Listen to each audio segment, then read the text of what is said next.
Welcome to Unsheltered Conversations, the podcast where we explore the human stories behind resilience, homelessness, healing, leadership, and hope. I'm Scott Larson, CEO of HomeAid America.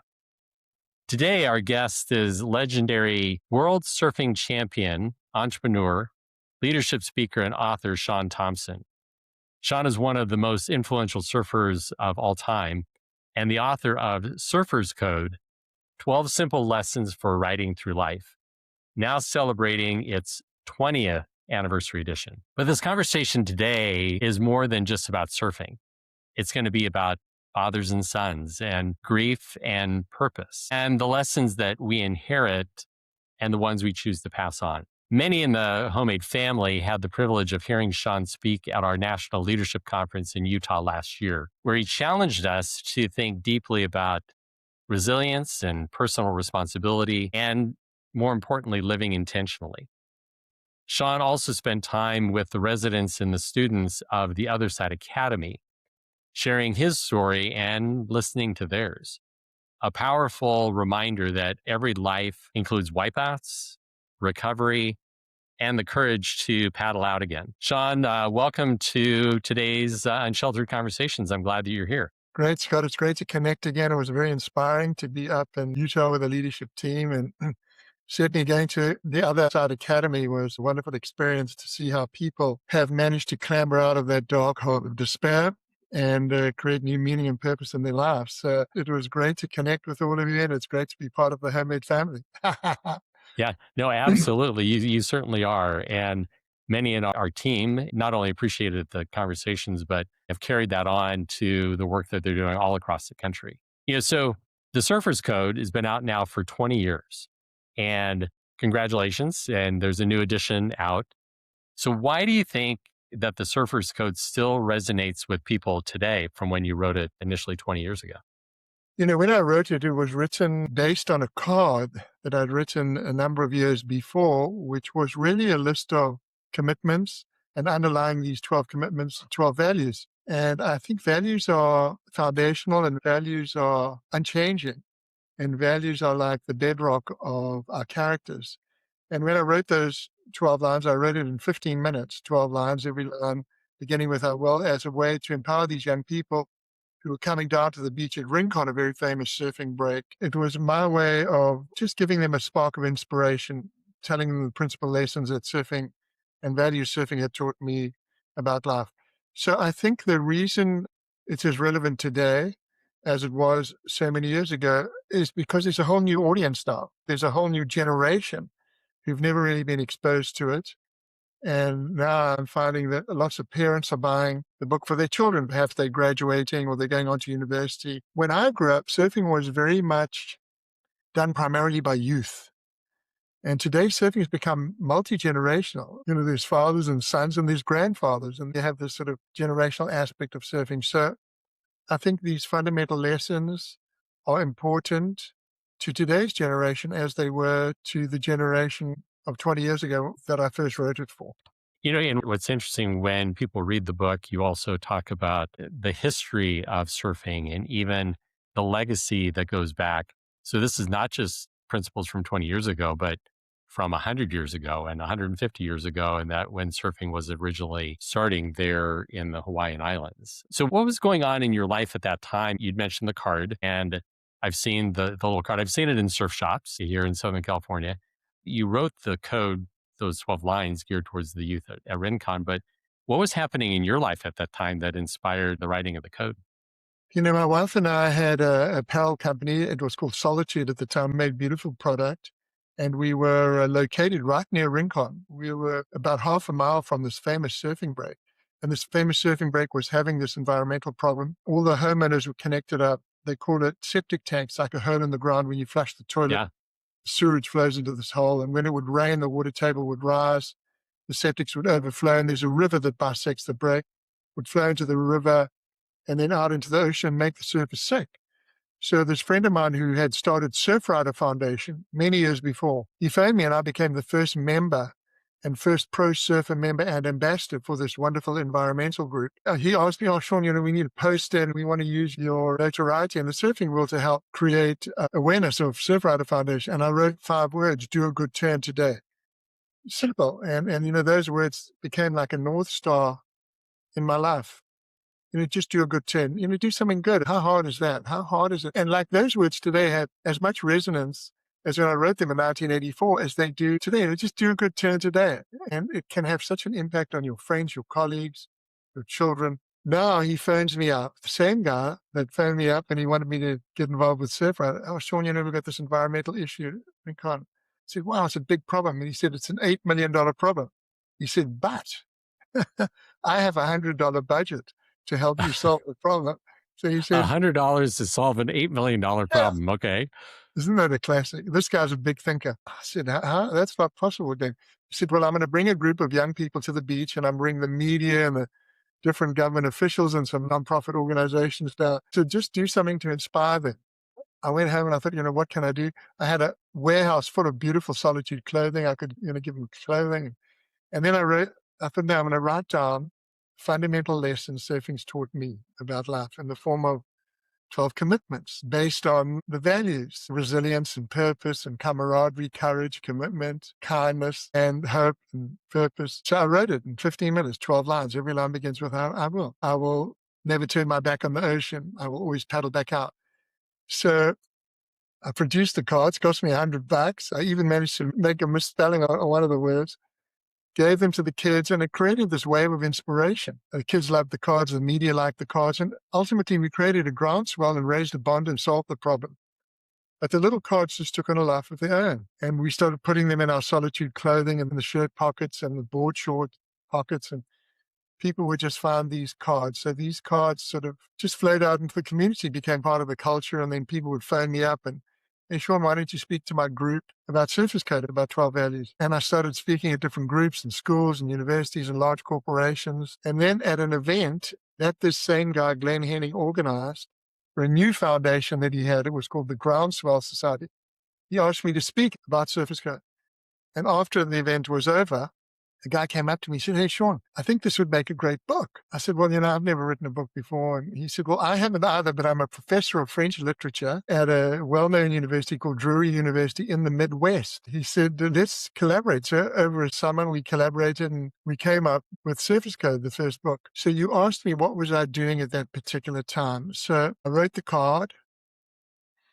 The card turned into a groundswell, formulated the idea for a book, got a publisher, produced a book, and the book was at the printer. And my wife and I sold Solitude. So now we've sold Solitude, but we have a 3-year earn-out and we're working for 3 years. My wife took our 15-and-a-half-year-old son, Matthew, to spend a semester in South Africa at my old school. I was at a private school called Clifton, very famous school in South Africa.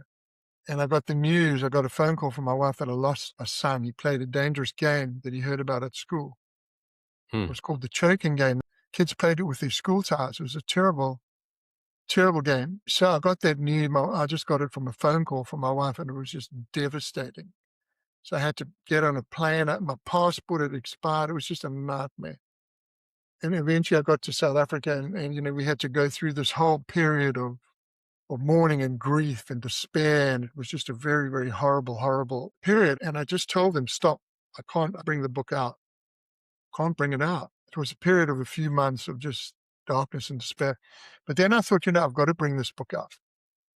Because this book is about inspiration. This book is about youth. This book is in honor of my boy, Matthew. Right. So I wrote another chapter and I brought the book out. And the book came out and became very popular. The LA Times actually called it their favorite book of 2006.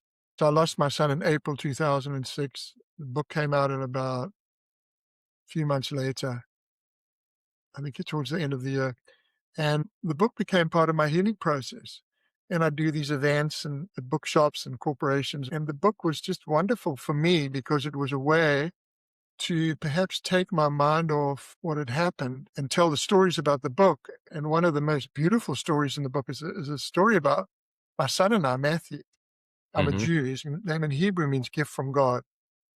So telling these stories was like he was still there with me. And now it's 20 years later and I still tell these stories and it's like he's still with me. So, this book was very important to me, not just, author writes a book and wants his story to be propagated and become popular, but for me, it was part of my healing. And, I have found over the years that words have got great power, Scott. Words have got great power to inspire. And, if you look at the two fundamental roles of a leader, inspire and influence, that's it. Those are the two. And when you write a book, you hope it gets resonant and people read it. But for me, that book inspired me and it influenced me down a different positive path because after I lost my son, I went down a different path in my life.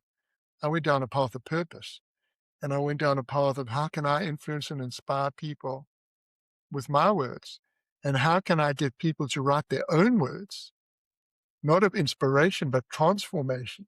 So yes, the words of others and famous leaders, and I'm hoping that my words through my books and my keynotes to large corporations, schools, universities, prisons, SEAL teams, I hope my words are words of inspiration. But I'm hoping through the code, getting people to write their own code, 12 lines, every line begins with, well, those are words not just of inspiration, those words are of transformation. Because the words of great leaders inspire and influence us, but our words are the words of transformation. You want to make a change in your life? Write it down. Write down, I will what?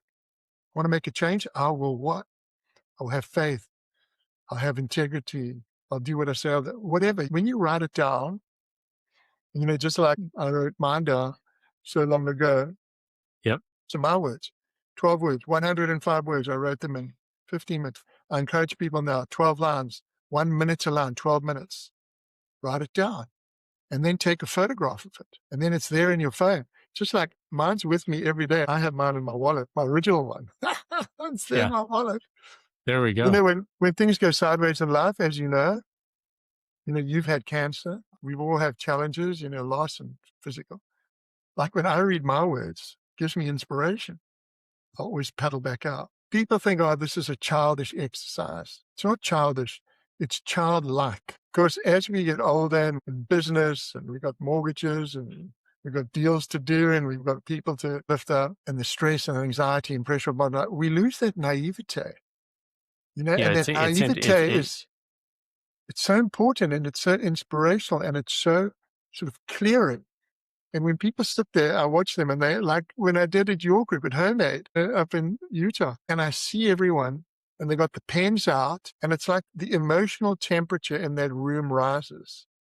People are writing these beautiful, inspiring, mind-blowing statements. And then they write the 12 and it's a spiritual experience and they write it. And now they've written these beautiful 12 lines. And now, people photograph it. It's with them forever. And then, we do that sharing process. Yep.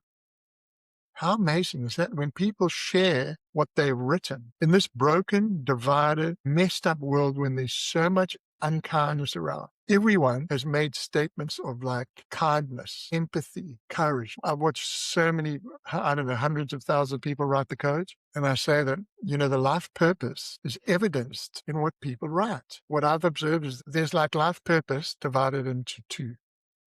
Number one, I will be better. People want to be better. They want to have more faith. Want to be kinder. Want to spend more time with our sons and daughters. Want to put our phone down. We want to be more engaged. I will have faith, or I will forgive myself. These are big, powerful statements. And then the other half is I will help others be better. I'll be the light in the darkness. I'll be a mentor. I'll be a leader. I'll be a teacher. I'll lift others up when they're down. Scott, I want to show you something here. So I love doing what I do. As you know, I love sharing my perspective and I love sharing my method. And anecdotally, I've known that there's incredible power in what I do. Surfing just gave it to me. It's just sort of the way it's all worked out. We did an initial academic appraisal of my work a number of years back with Claremont Graduate University. It's a very famous university in Claremont. Yeah, here in Southern California.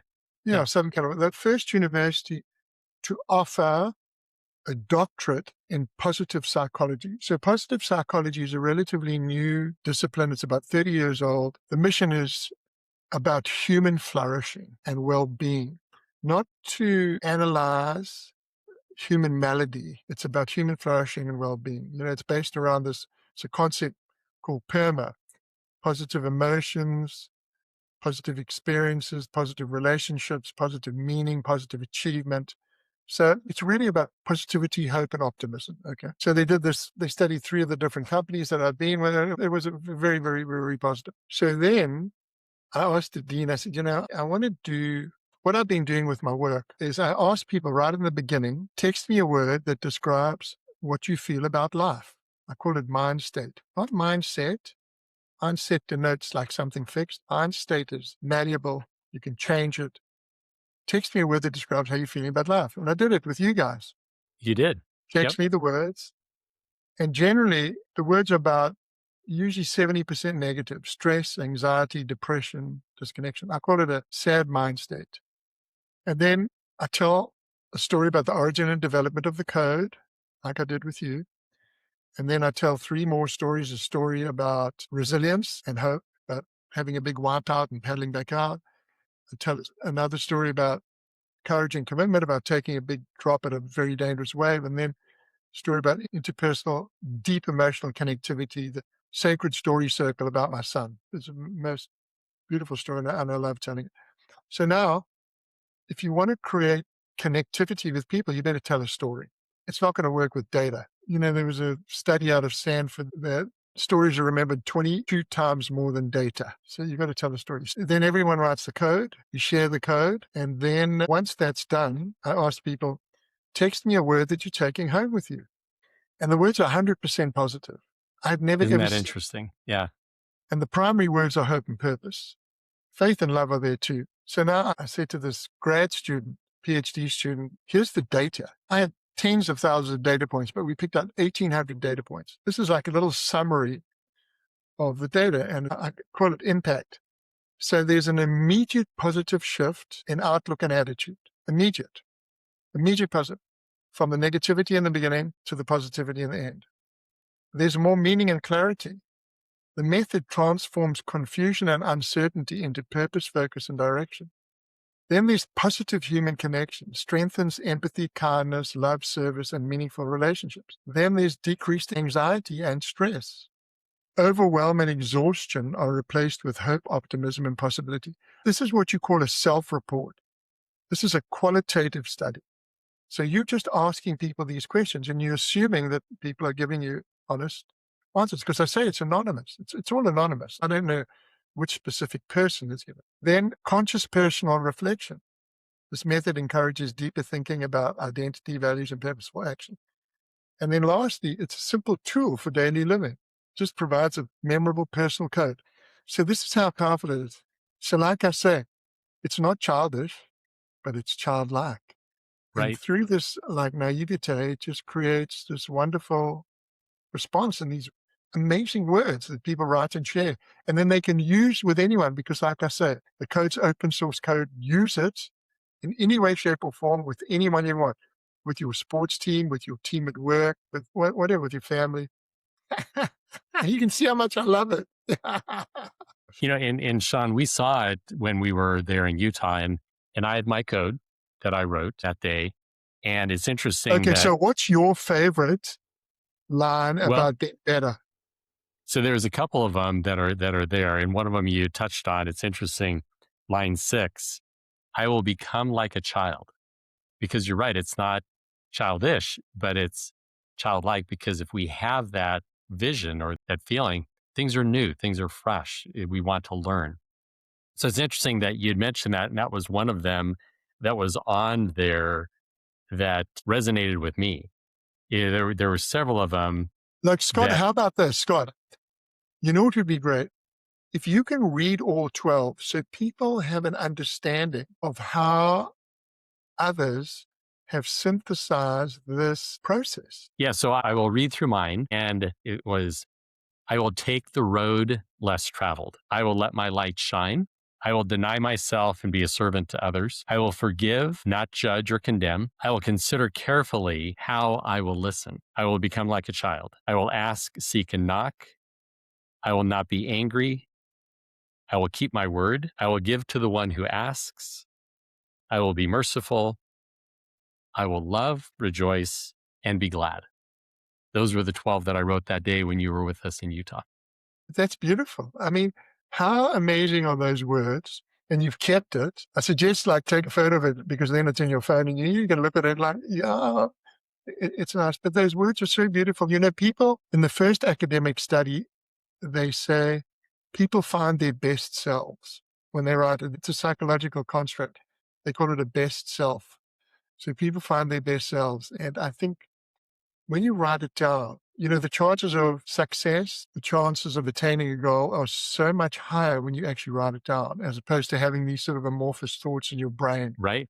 that Right. like that go Y- anywhere except like whiz around between your ears. It's that pen to paper. And, I can't but reflect back on, you experienced, a parent's worst nightmare in the loss of your son, but it reshaped your understanding of purpose and life. And one would never want to go through that, but look at how that your book was ready to go and that happened. And Yeah. the story of Matthew in the circle is in the book. So I encourage people to read it because it's profoundly beautiful that he shared that with you. And that story has now been told to thousands of people. And the impact that coming from your loss, the hope that not only you found, but the hope that you now give to others, that you've given to me and you've given to the people at the Other Side Academy and all these businesses. It's been an amazing thing. Difficult, I'm sure, for you as a father and as with your wife, as Matthew's mother. But what a legacy that has come out of his life and yours because of the work that you're doing. So I understand the loss, but I look at the impact that has happened because of that and what a transformation in your life and the life of others. Yeah, I think that, you know, loss, it just changes you like to your core. And there's those sort of months there where you just have no understanding. You know, you're adrift, you have no anchor. You're on this ship of despair sailing into the darkness with no navigation.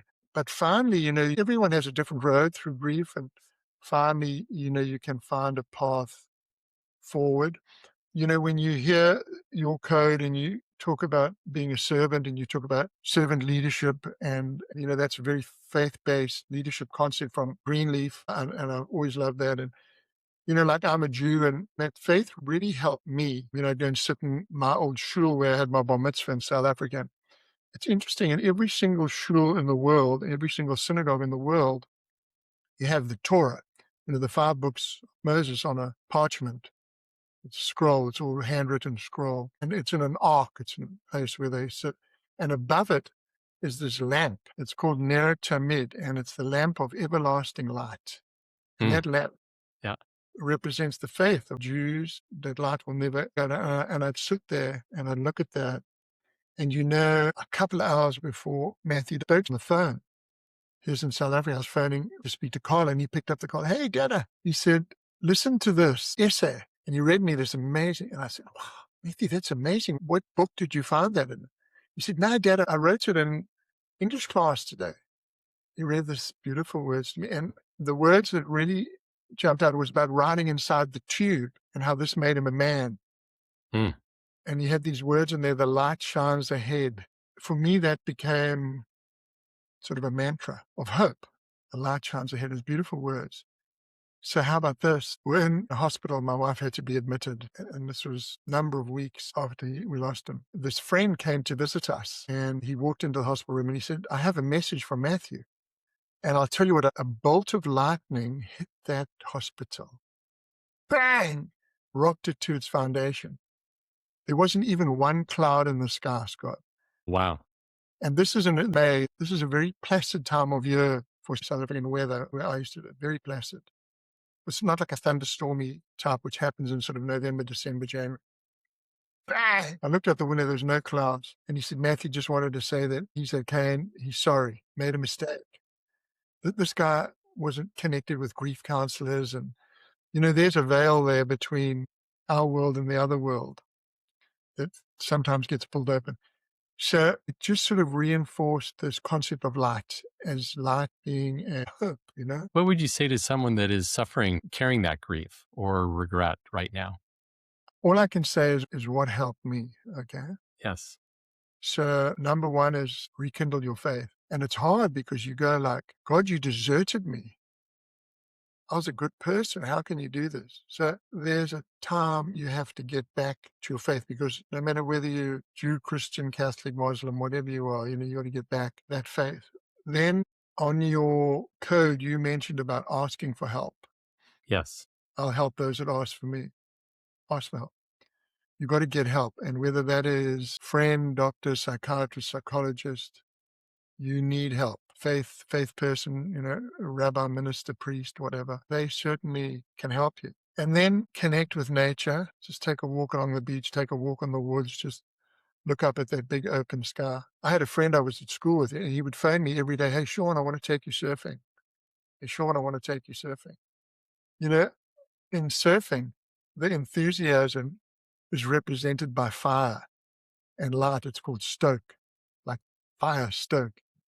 My stoke had gone out, and he kept phoning me, and eventually I said, okay. He said, I'm going to take you to a break you've never surfed before. So he takes me up the coast. We're on the East Coast now, where I lived in Durban. It's on the East Coast. We drive up the coast for about an hour, and we walk down these steps. And as we walk down the steps, the Indian Ocean is laid out. Beautiful blue, perfect day. And the African sun is just boiling up through the Indian Ocean. Looks like it's a volcano just boiling up. I see this light, the sunrise, that represents sort of a new beginning. Okay? The light of orange. Orange is all of my books, orange. Orange is about hope. So anyway, paddle out towards this beautiful, warm African sun, and I'm crying. And the first wave comes through, and it hits me in the face as surfers call it duck diving, as you go under it. And it washes my tears away. And I paddle out, it washes my tears away again. And I paddle, because it's salt water and it sort of just washes it away. It's miraculous. Because I'd never been crying in the water before. Washing it away, it's like it was miraculous. So I paddle out and I catch my first wave. And I can feel Matthew right there with me. It's just like right there. I can feel the energy, spirit. I paddle out and I catch another wave. And it was like my universe now was coming back onto its axis. And caught some waves, and I felt better, and I could feel my boy was with me. And I paddled up to my mate. We sat together at school. Graham Taylor, his name was. We sat right next to each other. And I said, hey, gee, what's the name of this wave? And every single wave in the world has a unique name. I grew up, my break was Bay of Plenty. That was my wave. Then there's, you have Jeffreys Bay, you have Mavericks, you have Sunset You have Beach, Rincon. you have the bands like Pipeline, you have Rincon. They all have their own name. So I said, hey, gee, what's the name of this wave? Sunrise. Hmm. How about that? That's beautiful. How about that, to connect it all together? So I think that was a formative moment for me, is finding my new sunrise, finding my new path. What's so amazing, Shaun, is that how honest and human your story is. And because people, whether or not it's an athlete or a leader, champions, they expect you to be fearless or maybe not them. But your willingness to be very open and share your heart gives not only me, but gives others that willingness and openness to be who they are on their own. Because those that grew up watching you surf or knowing who you were or hearing you speak, it's so important for them to see that this honesty and this openness, because we all deal with these things in life. And even from your growing up, your father influenced a lot of that in your life. He suffered, as I'm recalling from your stories and reading about it, he was a pre-Olympic athlete and a swimmer and very involved. And then he lost part of his arm due to a shark attack. But he didn't let that sense of loss change. It changed him, but it didn't diminish him. And he built that into you. And then now you're building that into others. Are there other things about your dad that influenced you that you might want to share? Yeah, he's a very powerful person, very optimistic. And even though he'd had this incredible tragedy, can you imagine, he was going for an Olympic gold, and it was interrupted with the Second World War. He volunteered. In those days in South Africa, you didn't have to go and fight against the Nazis and the Italians. It was a volunteer. So, he volunteered and, was a person of service to his country, and then came back, resumed his swimming career, and then was out surfing on a little wooden board when this shark hit him. And he said that it hit him so hard, it lifted him clear into the air and then dropped him back in the water. And all his friends scattered and left him alone out there. But my dad had this unbelievable sense of humor. And he said the shark was circling him and, all his blood was in the water. The water was red with his blood. And when I kind of, I don't know, I must have been 7 or 8, and I kind of understood what had happened to him. And I said, Daddy, what happened to the shark? He said, I was really lucky after biting me, it just died of blood poisoning. My dad telling me it died of blood poisoning. So he could turn even a dark moment like that, because you can imagine his young son hearing about it, freaked out, and then I died of blood poisoning. So he was always that way. He was always a great joker. So he could find this light in anything, it seemed like. He was a great man of kind of strong moral principles, like old school gentleman, scholar and a gentleman. That was his thing. I want you to be a scholar and a gentleman. When you shake a person's hand, you got to squeeze the hand, let them know you're there, and look them in the eye. Look him in He the had this eye. sort of Yeah. Kipling-esque, Rudyard Kipling-esque type of colonial philosophy. You always had to respect your opponent, and you could never have a big head. You always had to be humble. But I think respect, and you always had to give to others. You had to try to uplift. You had to be absolutely honest. What he said to me, there's nothing in life worse than a sportsman that cheats. Yeah. There's nothing in life worse than sport. Of course, there's a lot of things in life worse than it, but to him, it was like sport is like honor. Yep. And And he built those things into you. And yeah, he did that without a doubt. And also from my mom. My mom was a great person of hope, optimism, and faith. My mom endured 3,600 air raids during the Second World War. She lived on the island of Malta, which was she lived on Malta. Wow. the British strategic seaport. It was the most heavily bombed place, and still to this day in the history of the world. Lived in underground shelters for years, and eventually she had to be evacuated. And then was evacuated from Malta to Egypt, and then round the east coast down, and ended up in South Africa. And they were on the way back to England, and my grandmother said, no, this is it. This is where we're staying. And I remember my mom saying to me many years later, when I asked her, she passed away a few years back, and she said she walked over after the ship docked and walked down to this one area. And she says, I've never felt as free as when I've been near the sea.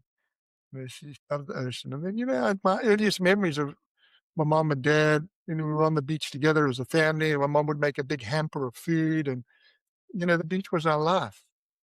Shaun, when we were in Utah at the Other Side Academy, that was one of my most profound moments, not only that week, but in the last several years. There was 200 people in that room, residents that had been through addiction and incarceration and trauma and homelessness. And you walked them through the code and passed them the mic around. They read out parts of their code. Very, very profound. What stood out to you in that audience that day? Because you speak to a lot of different people, but was there something that stood out to you when we were at the Other Side Academy? That is a disciplined environment. Yeah. And even when I spoke to the director, I said, everyone comes in here the same way. You come in, you sit on that bench, and you're called in and you're interviewed. So homelessness is a dreadful problem, but you're not going to solve it by giving more money to homeless people. These people have to go through a transition. This is why what they're doing, this should be in every single city in the nation, what the Other Side Academy is doing, because they are transforming these people through discipline, through a path, through collective engagement, and through collective upliftment. They have, I think, the biggest home moving company now in Salt Lake City. They do. So they're using business and commerce to create income, but also to uplift these people and give these people respect. It's like being in the army, but this is like an army that's not defending the country, but it's defending their souls. I was so blown away. And everyone is sitting there. They clean, they are respectful of themselves, they're respectful of others. It's respect. They have found this solution to these people that just have no respect for themselves anymore. They have no respect for the world. They just want to escape. You shared parts of your code, and one of them, I will paddle back out. How do you see that being so universal, not only for that audience there, but for everybody? Because that's fundamental. How do you see that being so universal for everybody that hears what we're talking about today? So every single person on this planet is going to suffer. They're going to get beaten and knocked to the ground at one time or another in their lives. And they're going to make that fundamental decision. Well, what am I going to do? Am I going to lie there and twist in the wind, or am I going to get up and go for it and try to paddle back out again? So on the surface, it's about resilience and perseverance. You get smacked, you bend like a reed, you bounce back, and you have this attitude, well, I'm going to fight back, I'm going to fight back. But the fire that really underlies perseverance and resilience is hope, because only by paddling back out are you going to get that next wave. Hope underlies this concept. It's not just about perseverance and resilience and determination and courage and commitment. It's about hope. And like the Other Side Academy really has given these people not just respect, but hope. Hope that they can be part of the human collective, that they're not going to be lying in a street somewhere living in squalor. I spoke to people that have been there for years. They've been Part of that community, correct? part of Yep. that community. They've created that amazing community. And for me, that is the greatest potential solution to the homeless crisis that I've seen in this country. So this is what they should be doing. They don't just give people a house.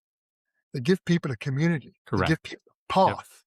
They give people the tools. They don't, well, here's a house for you, and here's some money for you. How long is that going to last? What's going to happen when the money runs out? How are they going to take care of the house? And the leader, the CEO, what a dynamic, powerful, determined, committed guy. He told me his story. His story is unbelievable. His story's Correct. amazing. I mean, he was Yep. going to be incarcerated. He was done. He was going to be in jail for the rest of his life. But he had a sympathetic judge who saw something in him. It's an incredible story. When you have heard stories like this over the years, is there anything else that you would add if you were writing Surfer's Code today for the first time? Is there another lesson that you would add? Or do you feel that, okay, we've nailed it, just absorb these things, but is there anything else that you would want to Yeah, add? To the I book? think, when I wrote Surface Code, it was at a certain period of my life, and it just came out at 12. Maybe it came out, I don't know why. People ask me, why 12? I don't really Yeah, know. not 10 or 9, et Yeah, cetera, or maybe more. I was influenced by 12 Steps, which is the single most successful behavioral change program in the history of the world, even though psychologists and psychiatrists might deny that. Certainly, it has helped so many people, so many friends of mine. Maybe it was 12 because of that. But it was like an evolution. Like I wrote The Surf and the Sage because during COVID, I was doing these live stream to large corporations because they still wanted their teams to be engaged. They wanted their teams to be inspired in a positive way. And I would ask them, text me a word that describes how you're feeling to get interactivity. That's how I started getting these words. I've been doing it since COVID hit in 2020. Like I said, the words were stress, anxiety, depression, disconnection. I thought maybe there's an opportunity to write a book that is a transition from the negative to the positive. So we wrote 18 chapters. I met with Noah Ben-Shir, who's a famous philosopher, writer, best-selling author. And we met for like 5 minutes over lunch during COVID.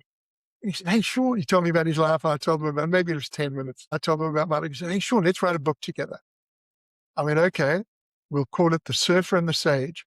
That's how quickly the title, okay? And he said, okay, A Guide to Survive and Ride Life's Waves. So the concept behind the book was, how do you move from the negative to the positive?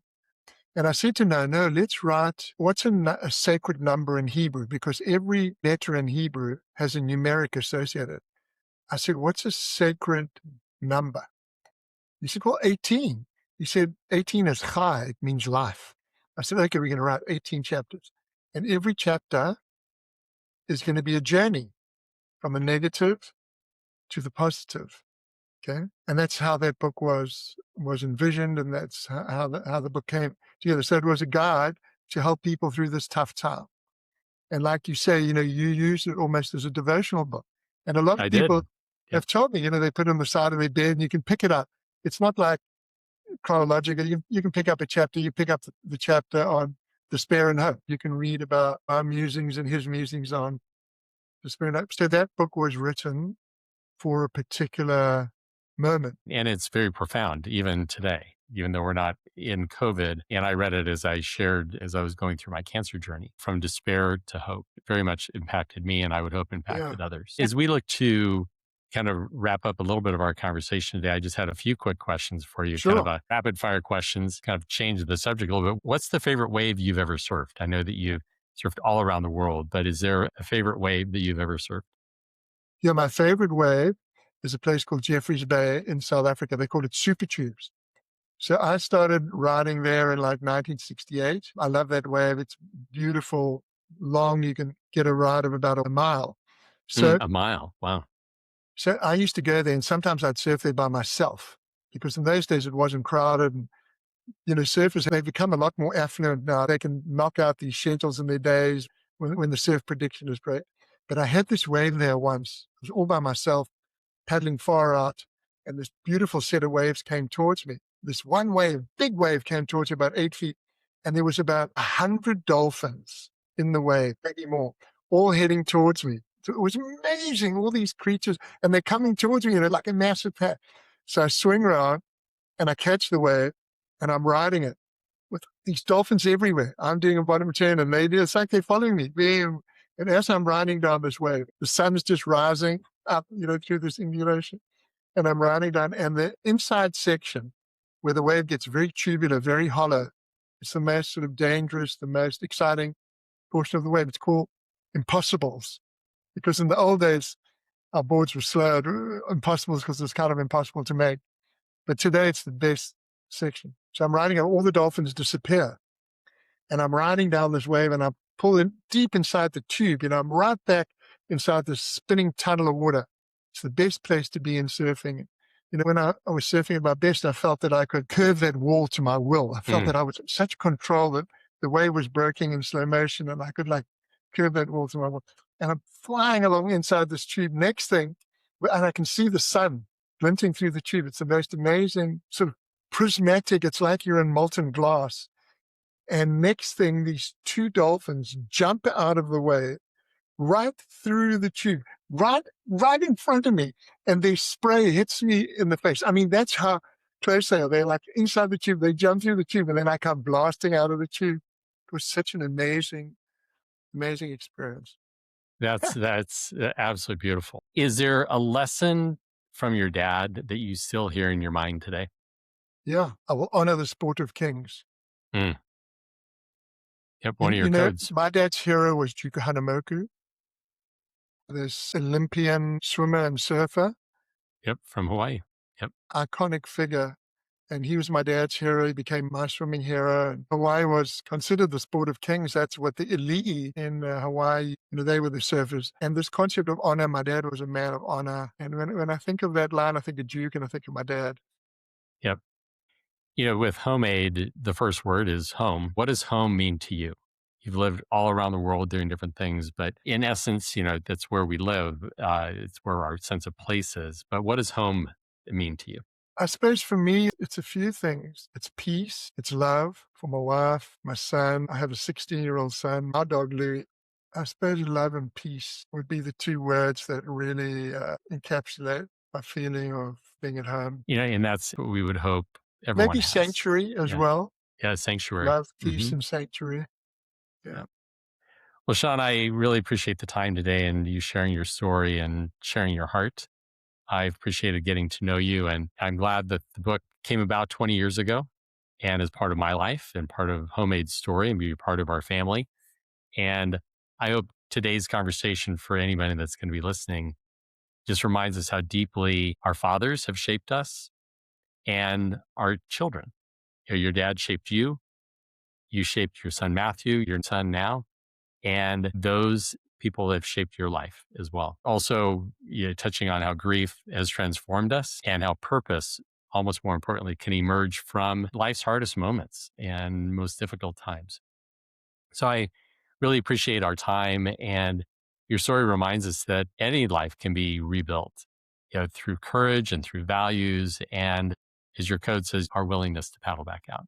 So I've appreciated our conversation today. Yeah, thanks so much for having me. And a big thank you to what you and the team are doing at HomeAid to alleviate this dreadful homeless crisis, giving people homes, giving them back their respect, getting them to be part of the bigger, broader community. So it's wonderful the work that you're doing, and it's been great to be a part of the HomeAid family, and I'm hoping there's more in store for us together.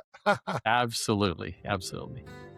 Well, thank you very much for everyone who's listening. I'm Scott Larson, and we'll catch you on the next edition of Unsheltered Conversations.